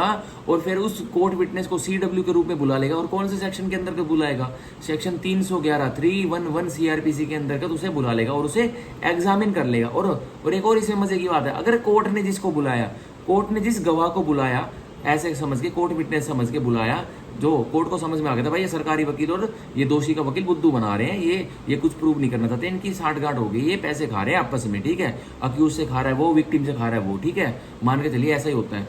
तो अब कोर्ट क्या करेगा, इनक्यूजिटोरियल पावर को इन्वोक करेगा और उस गवाह को, कोर्ट विटनेस को बुलाएगा और उससे एग्जामिनेशन करेगा। और मान के चलिए जो जज ने उससे पूछा, उसने उस गवाह ने उत्तर दिया, तो अब सरकारी वकील और जो अक्यूज दोषी का वकील है जो ट्रायल कर रहे हैं, उस गवाह से क्वेश्चन नहीं पूछ सकते कि ये क्यों है, ये क्यों, कोई इफर्ट नहीं कर सकते, ठीक है, उस कोर्ट विटनेस से जो कोर्ट ने खुद बुलाया है। लेकिन अगर कोर्ट से इजाजत ले लेते हैं कि भाई सर हमें भी इसका क्रॉस करने दीजिए, इसने तो बहुत नई नई बातें बता दी, मेरे तो क्लाइंट को बिल्कुल सजा होके रहेगी, ठीक है, तो कोर्ट क्या कहेगा, तो इसको पहले नहीं बुला सकते थे, सरकारी वकील को डांट मारेगा, ये अब मैंने बुलाया, अब तुम परमिशन मांग रहे हो, हम भी इसका कर ले, इसे कुछ पूछ ले, कोई अलाउड नहीं है, तुम्हें जाओ, कोई अलाउड नहीं है, ठीक है, यह होता है, ठीक है, ये इनक्यूजिटोरियल पावर होती है, ठीक है। और एक और पावर होती है कोर्ट के पास, सेक्शन 313 सीआरपीसी में, 313 सीआरपीसी में, उसमें क्या होता है भाई, उसमें क्या होता है, जैसे वो मैंडेटरी है लेकिन उसकी इतनी एविडेंटरी वैल्यू होती नहीं है, मतलब उसको इतना बोझ मिलता नहीं है ट्रायल में, लेकिन वो मैंडेटरी स्टेज है, करनी होती है हर ट्रायल में। 313 सीआरपीसी में क्या होता है भाई, जो जज है, जो मजिस्ट्रेट साहब जो ट्रायल कर रहे हैं एक फौजदारी मुकदमे की, एक क्रिमिनल मुकदमे की, तो वो क्या करते हैं, वो करते हैं जिस अक्यूज पे, जिस दोषी पर केस चल रहा है, अगर एक प्रोसिक्यूशन विटनेस भी अगर एग्जामिन हो गया ना, तो 313 करने की राइट आ जाती है। एक प्रोसिक्यूशन विटनेस मतलब अभियोजन पक्ष ने कोई गवाह बुला लिया, मतलब पुलिस पार्टी ने, सरकारी वकील ने कोई गवाह बुला लिया और उस गवाह ने क्या किया भाई, आके अक्यूज के खिलाफ गवाही दी। अगर फिर जैसे एक विटनेस ने भी, एक गवाह ने भी अगर गवाही दे दी ना अपनी, तो 313 के दरवाजे खुल जाते हैं। तो एक विटनेस के बाद आप 313 कर सकते हो, मतलब जज और अक्यूज दोषी के बीच में डायरेक्ट बातें होती हैं, कोई भी ना सरकारी वकील उस बातों में बोलेगा ना दोषी का वकील उस बातों में बोलेगा, मतलब उनके बीच में जो बातें होंगी तो ऑब्वियसली केस से रिलेटेड ही बातें होंगी। लेकिन ये एक वकील के बाद दरवाजे, एक गवाही प्रोसिक्यूशन विटनेस होने के बाद इसके दरवाजे खुल जाते हैं। लेकिन बाद में जब ये मैंडेटरी स्टेज कब हो जाती है, जब सारे प्रोसिक्यूशन के गवाह, सरकारी वकील ने सारे अपने गवाह बुला लिए और उसने बोल दिया कि सर मैं अपनी गवाही बंद करता हूँ, अब डिफेंस अपनी गवाही बेशक से लिया है, तो लेकिन अब जैसे उसने ये बोला ना, तो उस टाइम तो ये मैंडेटरी करना ही पड़ेगा, मतलब डिफेंस, दोषी पक्ष गवाही लेके आने से पहले उसका एग्जामिनेशन कोर्ट जरूर करेगा। तो इसको बोलते हैं एग्जामिनेशन ऑफ अक्यूज्ड, मतलब कोर्ट अब अक्यूज से सवाल जवाब पूछेगा। और ये सवाल जवाब यही होते हैं कि भाई ये इतने सारे गवाही, 10 गवाह तेरे खिलाफ आए थे, क्या तूने अपराध किया है, तो अपराधी बोलता नहीं सर ये सारे झूठे हैं, एक नंबर के झूठे, मैं तो अपने घर सो रहा था, ये बोलता है, ठीक है। तो ऐसे ही एग्जामिनेशन होती है, तो इसकी इतनी खास एविडेंटरी वैल्यू होती नहीं है, पर ये जरूरी है करना, ठीक है। तो अब हम आगे पढ़ेंगे 2 टाइप्स, डॉक्यूमेंट्री एविडेंसेस के भी 2 टाइप होते हैं। अब जो डॉक्यूमेंट्री लिखित सबूत है, लिखित गवाह है, लिखित गवाही है, उसके भी 2 टाइप्स होते हैं। कौन कौन से होते हैं, प्राइमरी और सेकेंडरी। प्राइमरी मतलब भाई सबसे अच्छा, और सेकेंडरी मतलब थोड़ा नीचे, मतलब भाई प्राइमरी किसी ने मतलब कोई डॉक्यूमेंट्री, किसी ने डॉक्यूमेंट्री गवाही देनी है, मतलब कुछ कागज पे कोई एग्रीमेंट है और जो कि ओरिजिनल है, तो एक भाई ओरिजिनल कोर्ट को देगा वो अच्छा लगेगा, या कोई कोई भाई फटी पुरानी कोई 5 साल पुरानी कोई फोटो कॉपी देगा तो वो अच्छी लगेगी। तो ऑब्वियसली जो बिल्कुल जो ओरिजिनल एग्रीमेंट था, ओरिजिनल अनुबंध था, कॉन्ट्रैक्ट था, वो आप कोर्ट में हूबहू दोगे तो वो प्राइमरी एविडेंस होता है। और फटी पुरानी 5 साल पुरानी जो फोटो कॉपी दोगे उस एग्रीमेंट की, उस कॉन्ट्रैक्ट की, तो वो सेकेंडरी होगा, तो उसकी वैल्यू थोड़ी कम होती है, उस पर थोड़े डाउट ज़्यादा आ जाते हैं कि भाई क्या ये फोर्स तो नहीं है, क्या इसमें कोई दिक्कतबाजी तो नहीं है। लेकिन प्राइमरी क्या होता है, प्राइमरी में भी ये होते हैं कि भाई ये गलत तो नहीं है, ये फोर्स तो नहीं है, लेकिन जेन्युइन मानी जाती है क्योंकि पूरा केस ही उस पर टिका हुआ है प्राइमरी कॉपी पे। ठीक है, तो ये हम पढ़ेंगे। फिर अब हम आगे पढ़ेंगे। आज थोड़े बहुत नोट्स से ही अपने आपके जो मैं और थोड़े इंट्रोडक्शन क्लास है, ये कल से हम मेनली वो करेंगे। ये इंट्रोडक्शन क्लास है, कल से हम जो अपने इंपॉर्टेंट मेन सेक्शन है उसमें आएंगे। कल से नहीं, पर मंडे से आएंगे। ठीक है, मंडे से।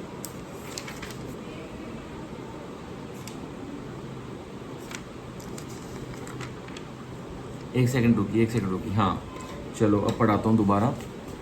और हम 1 घंटे की अपनी क्लास रखेंगे डेली, 1 घंटे से ज़्यादा नहीं रखेंगे क्योंकि भाई 1 घंटे में पूरी वो हो जाती है, बोलने की सीमा पूरी पार हो जाती है, समझो है ना। लेकिन देखो जैसे समझा रहा हूँ ना वैसे समझो, सब कुछ आएगा।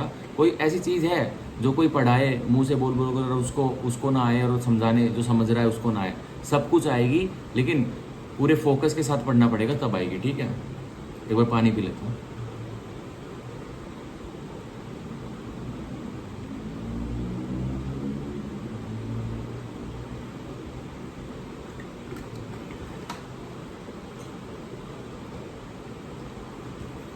अब देखिए, इंडियन एविडेंस एक्ट 1872 दोबारा कंटिन्यू करते हैं।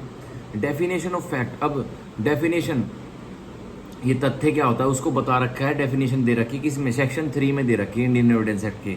तो वो क्या कहती है, section 3 of Indian evidence act क्या कहता है, 2 टाइप्स ऑफ फैक्ट। हमारे पास 2 तरह के तथ्य होते हैं। ठीक है, तो कौन कौन से होते हैं, एक तो होता है फिजिकल फैक्ट, मतलब जो फिजिकल है, मतलब जो शारीरिक तथ्य है, और एक होता है मेंटल फैक्ट, मतलब जो दिमाग का तथ्य है। मतलब अगर दिमाग का तथ्य है तो वो भी फैक्ट होता है। भाई तथ्य तो वो भी है, दिमाग में छुपा हुआ है।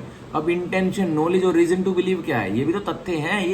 ये इनविजिबल स्टेट ऑफ माइंड है, ह्यूमन माइंड है क्या, हमारा मेंसरिया। ठीक है, तो 2 तरह के हमारे तथ्य होते हैं, फिजिकल फैक्ट और मेंटल फैक्ट। अब फिजिकल फैक्ट में देखो, ये हमारी सेंसेस आ जाती है। कौन कौन सी सेंसेस हमारे पास, टच, किसी ने किसी को टच किया तो फिजिकल फैक्ट है ना भाई। ए ने बी को टच किया कंधे से, तो बी के कंधा टच हुआ, तो बी को कहाँ सेंसेशन हुई, अपने कंधे में हुई ना, तो ये फिजिकल फैक्ट हुआ। फील, अब टच किया तो उसे फील भी हुआ ना, फील हुआ, या तो मुंह से कुछ बोला, मुंह से कुछ तथ्य बोला, ए ने बी को गाली दी, ए ने बी को अब्यूजिव वर्ड बोला, तो उसे फील हुआ। किसको फील हुआ, बी को फील हुआ, तो यह भी हमारा फिजिकल फैक्ट माना जाता है। ठीक है, थोड़े बहुत रेशियो इसमें मेंटल फैक्ट की बात जाता है। भाई फील किया मतलब मन में फील किया, तो मन से सीधा बात जाती है माइंड में, मतलब हमारा मेंटल फैक्ट भी जुड़ा हुआ है। अब हम पढ़ते हैं प्रिज्यूम। हमने प्रिज्यूम किया मतलब किससे, सेंसिस से। अब सेंसिस हमारे पास 6 तरह की होती हैं। ठीक है, अब देखिए हम और पढ़ते हैं physical facts perceived bye senses. Physical fact कैसे होता है, जो सेंसेस से परसीव किया गया। एक व्यक्ति ने फिजिकल फैक्ट को कुछ तथ्य हुआ, उसने उसको कैसे परसीव किया, मतलब उसने अपनी बॉडी में उसने उस फैक्ट को कैसे पता लगा कि ये मेरे साथ ये फैक्ट मेरे सामने ये फैक्ट आया है। तो फिजिकल फैक्ट में कौन कौन से होते हैं, अभी देखो, ये एक्यूरेट सेंसेस होती हैं। 5 तरह की सेंसेस होती हैं। सी, भाई देखकर, ए ने बी को देखा कि ये कुछ कर रहा है, क्या कर रहा है वो कोई मैटर नहीं है कि वो कुछ कर रहा है। बी मान के चलो कोई अपनी गाड़ी सुधार रहा था, ए ने बी को देखा कि बी अपनी गाड़ी सुधार रहा है, B is repairing his car. तो ए ने क्या देखा बी को करते हुए, उसकी कार रिपेयर करते हुए, तो ए ने क्या देखा बी को, सी करा, देखा। ठीक है, तो ये भी क्या है, परसीव्ड बाय सेंसेस है। स्मेल, अब स्मेल, भाई ए ने बी को देखा, बी अपनी कार तो सुधार रहा है पर उसके पेट्रोल टैंक लीक है, शायद वो अपने पेट्रोल टैंक को सुधार रहा, तो उसने स्मेल किया कि उसका पेट्रोल टैंक से लीकेज हो रही है और पेट्रोल की स्मेल आ रही, तो उसने भी सेंसेस से परसीव किया। ठीक है, तो ये सारे हैं फिजिकल फैक्ट। और पढ़ते हैं टच। अब मान के चलिए ए बी के पास गया जो अपनी कार रिपेयर करता, ए ने बी के शोल्डर पर टच किया, तो भाई ए की फिंगर को भी महसूस हुआ और बी के शोल्डर को भी महसूस हुआ कि भाई टच हुआ है, तो ये भी हमारा फिजिकल फैक्ट है। हियर, अब ए ने बी को हेलो बोला और बी ने ए को हेलो बोला, तो दोनों ने अपने कानों से सुना ना, तो ये भी फिजिकल फैक्ट है। टेस्ट, अब टेस्ट क्या होता है, टेस्ट भी एक फैक्ट होता है तथ्य भाई, कुछ चखना, कुछ टंग पर कोई टेस्ट होना, तो वो भी एक फैक्ट है, वो भी फिजिकल फैक्ट। ठीक है, अब मेंटल फैक्ट्स देखते हैं हम। मेंटल फैक्ट्स कौन कौन से तरह के होते हैं देखिए। कॉन्शियस फैक्ट, मेंटल फैक्ट कौन से होते हैं? कॉन्शियस फैक्ट, जब आपका माइंड कॉन्शियस था, मतलब सब कुछ भली भांति आपके माइंड में जा रहा था, तो वो है conscious fact. Sorry, mental fact भी दो तरह के होते हैं, कॉन्शियस फैक्ट और अनकॉन्शियस फैक्ट। अब कॉन्शियस फैक्ट ये क्या होते हैं? कॉन्शियस फैक्ट मान के समझिए, आप बैठे हो, आप क्लास अटेंड कर रहे हो, आप थोरोली मेरी बातों को सुन रहे हो, तो ये क्या है? आपका कॉन्शियस माइंड है, मतलब जो मैं बातें बता रहा हूँ, मेरे मुंह से जो ध्वनि निकल रही है, आवाज निकल रही है, वो आपके माइंड में जा रही है, क्योंकि आपका माइंड खुला हुआ है। ये है कॉन्शियस माइंड, ये है कॉन्शियस फैक्ट कि जो मैं बता रहा हूँ, ये मेरे मुंह से तथ्य तो निकल रहे हैं, मैं आपको इंडियन एविडेंस एक्ट पढ़ा रहा हूँ, तरह तरह की बातें बता रहा हूँ, ये सारे फैक्ट्स ही तो हैं। अब मोहित वीडियो बना रहा है, ये सारा फैक्ट है, सबको पता है कि मैं यूट्यूब पे मैंने टीचिंग चालू करी है, तो ये क्या है? ये फैक्ट है। और जो मेरी वीडियो देख रहा है वो कॉन्शियस माइंड से अगर इस वीडियो को देख रहा है तो उसको समझ में आएगा टॉपिक, तो ये क्या है? ये भी एक मेंटल फैक्ट है। ठीक है, और दूसरा होता है अनकॉन्शियस फैक्ट। भाई जो मैं बोल रहा हूँ, मैं तो अपनी पूरी एफर्ट्स कर रहा हूँ, अपने मुंह से जो ध्वनि निकाल रहा हूँ वो पूरी अच्छी से निकाल रहा हूँ, लेकिन कोई अगला जो वीडियो देख रहा है, डोंट बी प्रिजुडाइज, ये बस एग्जाम्पल है, जो मेरी वीडियो देख रहा है वो सुस्त दिमाग से बैठा हुआ है, मतलब जो मैं बोल रहा हूँ, जो मेरे मुंह से ध्वनि निकल रही है, जो वर्ड्स निकल रहे हैं, उस पर कोई ध्यान नहीं दे रहा, बस वीडियो चल रही है, लेकिन कोई ध्यान नहीं दे रहा वो व्यक्ति। तो ये क्या है? अनकॉन्शियस फैक्ट है। ठीक है, मतलब उसका दिमाग, उसकी आंखें खुली हुई हैं, पर माइंड उसका कोई भी फैक्ट्स को ऑब्जर्व नहीं कर रहा, जो उसे पढ़ा रहा हूँ। ठीक है, तो ये अनकॉन्शियस फैक्ट होता है। पर अब वैल्यू कौन सी की होती है? कॉन्शियस की होती है, अनकॉन्शियस की होती है? खुद ही संभाल के देखिए, खुद ही अपने आप से प्रश्न पूछिए कि भाई कॉन्शियस माइंड, या तो जिसका दिमाग एक्टिव है, सारी चीज़ों को सुन रहा है, उसकी वैल्यू, उसकी गवाही की वैल्यू ज़्यादा होगी, या फिर जो सुस्त पड़ा है उसकी गवाही की वैल्यू ज़्यादा? ऑब्वियसली जो कॉन्शियस फैक्ट है उनकी गवाही की वैल्यू ज़्यादा होगी। तो यही कह रहा है वैल्यूड एज फैक्ट। जो कॉन्शियस फैक्ट है, जो कॉन्शियस तथ्य हैं, उनको ही हम वैल्यू करते हैं। किसकी तरह कि हाँ भाई ये ओरिजिनल तथ्य है, ये है तथ्य। अनकॉन्शियस फैक्ट को हम नॉट वैल्यूड एज फैक्ट, ये कोई तथ्य नहीं है, ये तो बेकार है। ठीक है, अब हम पढ़ेंगे। एक और क्वेश्चन आता है प्री में, मैंने एक दो बार देखा जरूर। Indian evidence act note apply on arbitration hearing, वो तो मैंने पहले ही बता दिया, वीडियो चालू हुई थी जब, कि इंडियन एविडेंस एक्ट बिल्कुल भी अप्लाई नहीं होता। किस पर? आर्बिट्रेशन हियरिंग पर। अब ये आर्बिट्रेशन हियरिंग क्या होती है भाई? आर्बिट्रेशन हियरिंग क्या होती है? अब मान के चलिए दो बड़ी बड़ी कंपनियां हैं, मल्टीनेशनल कंपनी है, कौन सी है? एक कंपनी तो अमेजोन और एक कंपनी है फ्लिपकार्ट। अब अमेजोन और फ्लिपकार्ट में बहुत बड़ी डील होती है, जिसमें करोड़ों के स्टेक्स इन्वॉल्व है, मतलब मान के चलिए कोई 10,000 करोड़ की कोई डीलिंग हुई है उनके बीच में। तो अब अमेजोन ने और फ्लिपकार्ट ने क्या लिखा, अगर भाई हमारे बीच में कोई इस कॉन्ट्रैक्ट में, इस एग्रीमेंट में, इस कॉन्ट्रैक्ट में कोई डिस्प्यूट हो जाता है, तो हम इंडिया के कोर्ट में नहीं जाएंगे, कोर्ट में तो हम बाद में जाएंगे, लेकिन हम पहले जो एक सुप्रीम कोर्ट के बाबू होते हैं, जो सुप्रीम कोर्ट के सीनियर एडवोकेट होते हैं, उनके पास आर्बिट्रेशन के लिए जाएंगे, जो हमारा ये डिस्प्यूट बातों से, अपनी स्किल से, अपनी क्वालिफिकेशन से, अपने एक्सपीरियंस से सोल्व करवा देंगे, तो उसको बोलते हैं आर्बिट्रेशन प्रोसीडिंग। और भाई अगर उनसे सोल्व नहीं हो तो हम आर्बिट्रेटर के पास जाएंगे। आर्बिट्रेटर भी एक अथॉरिटी होती है जो ऐसे मामलों को सुनता है जिसके बीच में डिस्प्यूट हो जाते हैं और वो कॉम्प्रोमाइज़ की तरफ बढ़ना चाहते हैं, तो वो आर्बिट्रेशन से भी अपना वो करवा लेते हैं, मतलब सेटलमेंट करवा लेते हैं। तो ये बड़े बड़े व्यक्तियों, जो एमएनसी वगैरह रहती है, जिनकी कंपनी की नेटवर्थ ज़्यादा रहती है, तो ये उनके चौचले होते हैं। ये आर्बिट्रेटर क्या करते हैं? पैसा लेते हैं इनकी मर्जी का। तो मान के चलिए, अब ये थोड़ी है कि भाई कोर्ट में गया, अमेजोन कंपनी के मालिक ने, अमेजोन कंपनी का मालिक तो भाई को क्यों डालेगा, जेफ बेजोस, अमेजोन कंपनी के मालिक ने कोई एमडी अपना हायर कर रखा है, मैनेजिंग डायरेक्टर इंडिया के लिए। अब मैनेजिंग डायरेक्टर अपना डांट मारेगा किसको? लॉ ऑफिसर को, जो उसने अमेजोन के लिए हायर कर रखा होगा। अब लॉ ऑफिसर जाके केस डालेगा कोर्ट में, केस डालेगा, अब लॉ ऑफिसर ही भाई केस डालेगा तो वही लड़ेगा केस को। अब क्या होगा भाई, कंपनी का बहुत टाइम खराब होगा उस केस के चक्करों में, और उसकी गुडविल वगैरह सब कुछ उसकी थोड़ी बहुत तो भाई डिस्टर्ब होती है। देखो कोर्ट में केस चलता है, अगर कस्टमर को पता लग जाता है भाई कोर्ट में केस चल रहा है इसका अमेजोन का, और ये तो डिफॉल्टर कंपनी है, अब तो उसके सेल वगैरह में अफेक्ट आ सकता है। तो इसलिए बड़ी बड़ी कंपनियां आर्बिट्रेशन का क्लोज डलवा लेती है अपने एग्रीमेंट के, भाई हमारे बीच में कोई भी डिस्प्यूट हो जाएगा ना, तो हम कोर्ट की तरफ पहले नहीं भागेंगे, हम कोर्ट की तरफ भागेंगे लेकिन बाद में जाएंगे, लेकिन पहले हम कहाँ जाएंगे? सुप्रीम कोर्ट के बड़े बड़े बाबू के पास, जो हमारा आर्बिट्रेशन चालू करवाएगा। ठीक है, तो ये समझ लीजिए। और ये प्री में आ जाता है कि आर्बिट्रेशन प्रोसीडिंग में इंडियन एविडेंस एक्ट नहीं लगता। और किस पर नहीं लगता? Indian evidence act does not apply on affidavit. अब शपथ पत्र पे भी इंडियन एविडेंस एक्ट नहीं लगता। शपथ पत्र क्या होता है भाई, किसी ने पेज पर अपना कुछ जो उसके मन में जो उसके मन में जो सच्चाई है या झूठ है वो लिखवाता है एफिडेविट पे, शपथ पत्र पे, कि भाई मैं शपथ ले रहा हूँ कि जो मैं लिखवा रहा हूँ ना ये बिल्कुल सच है, ठीक है, ये बिल्कुल सच है, और उसको नोटरी वोटरी करके हो जाता है। जैसे मान के चलिए भाई एफिडेविट बना लिया, ए ने बी को बोला कि भाई, ए ने बी को, बी ए से पैसे मांग रहा है 10,000 रुपये, ए बोला भाई शपथ पत्र बनवा ले कि 2 महीने बाद तू मेरे पैसे दे देगा, तो ये क्या है, ये शपथ पत्र ही तो है। बी अपना शपथ पत्र लिखेगा, बी जो उसके मन में है कि भाई हाँ मैं 2 महीने मैं ऐसे पैसे ले रहा हूँ 10,000 रुपये, और मैं वादा करता हूँ कि भाई 2 महीने बाद मिस्टर ए को, जो मेरा दोस्त है, उसको 10,000 रुपये प्लस इंटरेस्ट इसको वापस दे दूंगा, तो ये शपथ पत्र ही तो है। तो इस पर भी इंडियन एविडेंस एक्ट अप्लाई नहीं होता, तो ठीक है, तो इस पर भी अप्लाई नहीं होता। और शपथ पत्र को आपने नोटरी वगैरह या ओथ कमिश्नर से वो करवा लिया, ओथ कमिश्नर से तो नहीं, ओथ कमिश्नर से तो बस एविडेंस जो कोर्ट में दिया जाते हैं वो होते हैं, उस पर स्टैंप मारता है ओथ कमिश्नर, ओसी बोलते हैं उसे। लेकिन नोटरी जो पब्लिक नोटरी होते हैं वो उस एफिडेविट को, शपथ पत्र को नोटराइज कर देता है, मतलब ठीक है, तो वो उस पर भी इंडियन एविडेंस एक्ट नहीं लगता। और किस पर नहीं लगता, स्टार्टिंग में बताया था भाई, कोर्ट मार्शल्स पर तो इंडियन एविडेंस एक्ट लगता है, लेकिन जो आर्मी एक्ट्स हैं जैसे नेवी एक्ट हो गया, एयरफोर्स एक्ट हो गया, इन पे इंडियन एविडेंस एक्ट नहीं लगता, क्योंकि जज एडमिरल जनरल जैग, जो जैग की कोर्ट होती है वो इन्हें नहीं देखती, इंडियन एविडेंस एक्ट को नहीं देती। फौज के अपने अलग ही कायदे कानून है, उनको देख के उनका जो मैटर होता है फौजियों का उसको निपटाया जाता है। लेकिन कोर्ट मार्शल्स है, कोर्ट मार्शल का है कोई, तो उसको उस पर इंडियन एविडेंस एक्ट लगता है। ये प्री में मैंने क्वेश्चन देखे 2 बार, ठीक है, इसमें आ जाता है, तो ये पता होना चाहिए। अब देखिए हम आगे पढ़ेंगे फैक्ट, हम फैक्ट समझेंगे कि तथ्य क्या होता है। Fact means and include, fact का मतलब है और इसमें शामिल है क्या।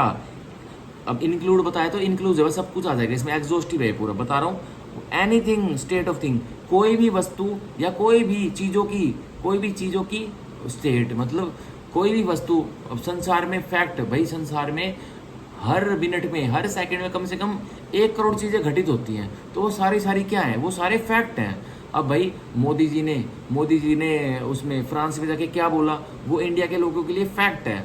मोदी जी की प्लेन इंदिरा गांधी एयरपोर्ट पे कब उतरी, कब लैंड हुई, वो भी इंडिया के लोगों के लिए फैक्ट है, ठीक है। हमारे और फ्रांस के बीच में G7 समिट में भाई क्या क्या बातें हुई, हमारे देश ने क्या क्या बातें एग्री की, हमारे देश को क्या क्या फायदा हुआ, वो हमारे लिए फैक्ट है, ठीक है। पर क्या ये फैक्ट एक क्रिमिनल केस में इंपॉर्टेंट है। भाई ए ने बी को लाठी मार रखी है, और ए पे केस चल रहा है कि तूने बी को लाठी क्यों मारी, उसको सजा करवाने के लिए केस चल रहा है। अब उस केस में क्या मोदी जी ने G7 में जाके क्या बोला, मोदी जी की प्लेन इंडिया में इंदिरा गांधी एयरपोर्ट पे कब लैंड करी, क्या ये उस केस में रेलिवेंट है, तो ये इररेलिवेंट फैक्ट है, ये बिल्कुल भी रेलिवेंट नहीं है, ठीक है। उस केस में तो क्या रेलिवेंट होगा कि भाई जो ए ने बी को लाठी मारी, क्या ए जो लाठी यूज कर रहा था, क्या वो ए के घर से मिली, क्या उस लाठी पे ए के फिंगरप्रिंट्स हैं, क्या ए की इंटेंशन थी, चलो वो तो फैक्ट नहीं हो जाएगा। और क्या होगा, और भी सारी चीज होंगी, क्या भाई ए ने जो बी को लाठी मारी, बी के कंधे पर चोट लगी, बी को कंधे से ब्लड आने लग गया, तो क्या ब्लड आना एक रेलिवेंट फैक्ट है, बिल्कुल रेलिवेंट फैक्ट है। अब वहीं हम चले जाते हैं, मोदी जी फ्रांस गए हुए हैं, क्या मोदी जी फ्रांस में क्या वार्तालाप कर रहे हैं, क्या ए ने जो बी को लाठी मारी, क्या वो फैक्ट है उस केस में, बिल्कुल भी फैक्ट नहीं है, तो वो क्या हो जाएगा, वो इररेलिवेंट फैक्ट हो जाएगा, मतलब केस में उसका कोई महत्व नहीं है, वो इररेलिवेंट है, ठीक है। अब केस में क्या महत्व, जो मैंने अभी बताया वो रेलिवेंट है, ठीक है। तो हम पढ़ेंगे अब फैक्ट की और definition. Anything state of things, कोई भी थिंग मतलब कोई भी चीज, या स्टेट ऑफ थिंग मतलब कोई भी चीज जो रिपीट हो रही है, जो हर रोज हो रही है, स्टेट ऑफ थिंग्स, ठीक है। स्टेट ऑफ थिंग्स कहीं भी आ जाए, मतलब भाई मैं डेली पढ़ा रहा हूँ और मैं कम से कम 1 महीने से पढ़ा रहा हूँ, तो ये क्या है, स्टेट ऑफ थिंग्स है कि भाई मोहित डेली पढ़ाता है और डेली अलग अलग सब्जेक्ट पढ़ाता है, तो ये क्या है, स्टेट ऑफ थिंग्स है, ठीक है। तो मान के चलिए एक ऑफिस है, मान के चलिए कोई गुड़गांव में ऑफिस है जिसको बोलते हैं हम अमेजोन, मान लेते हैं अमेजोन का ऑफिस है। अब अमेजोन में जितने भी कर्मचारी, कम से कम मान के चलिए कंप्यूटर सिस्टम पे 10,000 कर्मचारी एक ऑफिस में बैठते हैं, मान के चलिए, मेरे को नहीं पता कितने बैठते हैं, लेकिन अब क्या हो रहा है, उन्होंने सारे 10,000 कर्मचारियों ने एक रूटीन बना रखी कि भाई जो भी जो टॉप बॉस होगा ना, उसको कोई लेटर पहुंचाना होगा, तो एक लेटर बॉक्स उसमें अमेजोन के ऑफिस में लटकाया हुआ है, जो भी अपने सजेशन, जो भी लेटर डालना है, भाई जो लेटर अगर कहीं और भेजना है तो दूसरे बॉक्स में, और कोई जो मालिक को लेटर पहुंचवाना है वो दूसरे बॉक्स में, तो वो कम से कम करते जा रहे हैं सारे एम्प्लॉय। मान के चलिए अगर उन्होंने 1 हफ्ता, 2 हफ्ता, 10 दिन, 1 महीना, 2 महीने ये कर लिया, तो ये स्टेट ऑफ थिंग्स हो जाएंगी कि भाई सारे कर्मचारी उसको फॉलो कर रहे हैं, उस एक चीज को, कि वो रोज ऐसे ही हो रही है, तो वो स्टेट ऑफ थिंग्स है, ठीक है। और रिलेशन ऑफ थिंग्स, या उन चीजों में रिश्ता है, क्या रिश्ता है कि भाई वही बी को डंडा मार रहा है, भाई रिश्ता तो है, क्या रिश्ता है भाई, डंडा मार रहा है, क्या रिश्ता निकलेगा केस में, सजा होगी। तो रिलेशन ऑफ थिंग्स कि भाई जो एक स्टेट ऑफ थिंग्स घट रही है, एक चीजें जो घट रही हैं बार बार डेली के हिसाब से, तो इनमें रिलेशन क्या है, ठीक है, तो वो भी फैक्ट है, वो भी तथ्य है।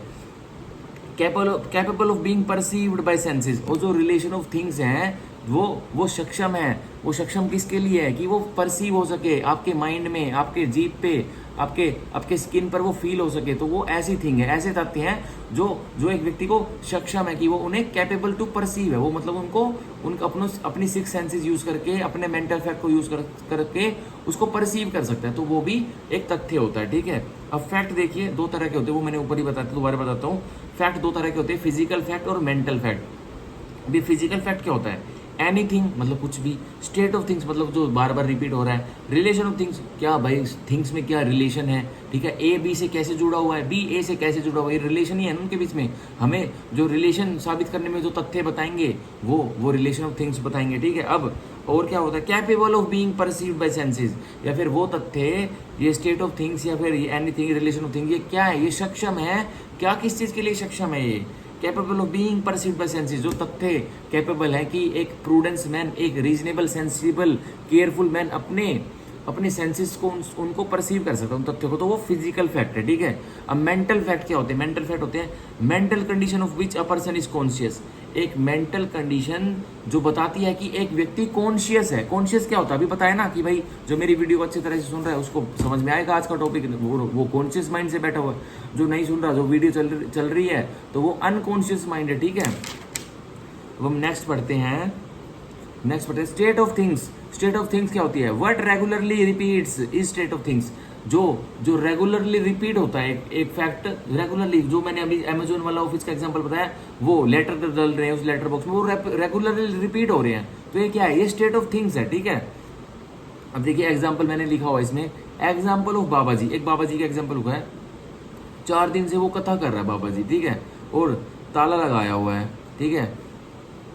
एक बाबा जी 4 दिन से कथा कर रहा था अपने मंदिर में, और फिर 5वें दिन कथा पूरी हो गई तो ताला लगा के भाई बाजार चला गया। अब क्या हुआ, अब जो ताला लगाया, अब फिर उसके घर में, उसके मंदिर में, उसके जहाँ वो कथा कर रहा था वहाँ चोरी हो जाती है। तो क्या हुआ भाई, बाबा 4 दिन से कथा कर रहा था, एक पूजा पाठ कर रहा, तो वो क्या है, वो स्टेट ऑफ थिंग्स है भाई, वो लगा हुआ है रेगुलरली पूजा पाठ में। पर एक दिन क्या हुआ, एक दिन वो ताला लगा के बाहर गया और उसके मंदिर में चोरी हो गई। तो ये क्या है, अब इस यही रिलेशन हमें साबित करना पड़ेगा भाई, क्या वो पूजा कर रहा था 4 दिन से, 4 दिन के बाद जैसे 5वें दिन वो बाजार में कुछ अपना सामान लेने गया, उस दिन चोरी हुई है, तो उस चोरी और उस स्टेट ऑफ थिंग्स के बीच में क्या रिलेशन है, हमें वो साबित करना है, ठीक है। तो अब देखिए एग्जाम्पल, एक और एग्जाम्पल पढ़ते हैं। देखो एक चेयर है, रेगुलरली सिटिंग ऑन चेयर, एक चेयर मान के चलिए एक इंस्टीट्यूट है, एक इंस्टीट्यूट में एक लड़का, एक व्यक्ति, मान लीजिए कोई मिस्टर ए है, वो डेली इंस्टीट्यूट में, उस कोचिंग सेंटर में उसी चेयर पे आके बैठता है। तो वो क्या है, कम से कम उसको 6 महीने हो गए कोचिंग लेते लेते, पर वो वहीं आके बैठ रहा है उसी कुर्सी पे। उसने भाई बिल्कुल एंगल बनाया हो कि भाई मैं यहाँ बैठूंगा गुरुजी, और मेरी बिल्कुल आंख में आंख मिलेगी और मैं अच्छे से समझ पाऊंगा, और मेरे को मेरे व्हाइट बोर्ड पे भी बिल्कुल अच्छे से दिखेगा। तो वो क्या कर रहा है वो स्टूडेंट मिस्टर ए, ये स्टेट ऑफ थिंग्स है उसके लिए, ठीक है।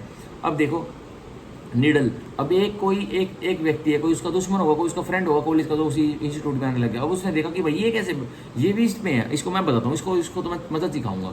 अब क्या हुआ, उसको पता था कि भाई ये रेगुलरली इस पे ही बैठता है, वो भी 10 दिन से आ रहा था रेगुलर, पता लग गया भाई ये यहीं बैठ रहा है, उससे वो लड़का मिस्टर ए वहीं बैठ रहा है 6 महीने से। अब वो जो उसका नया कॉलेज का फ्रेंड, जो उससे ग्रजेस रखता था, उसने क्या किया, एक जो कपड़े सीने की, जो कपड़े सिलाई की जो वो होती है निडल होती है बड़ी सी, वो उसके कुर्सी के नीचे से ऐसे वो कर दी, स्टिक कर दी। और उसने क्या इंटेंशन, उसकी क्या इंटेंशन है उस लड़के का जो यह कार्य कर रहा है कि भाई वो ए अब रेगुलरली इसी सीट पर बैठता है, इसी कुर्सी पर अब बैठेगा तो इसको निडल चुभ जाएगी, और चुभेगी तो क्या होगा, उसको पेन होगा, ये हर्ट होगा, मतलब उसको दर्द होगा, 323 का ऑफेंस होगा।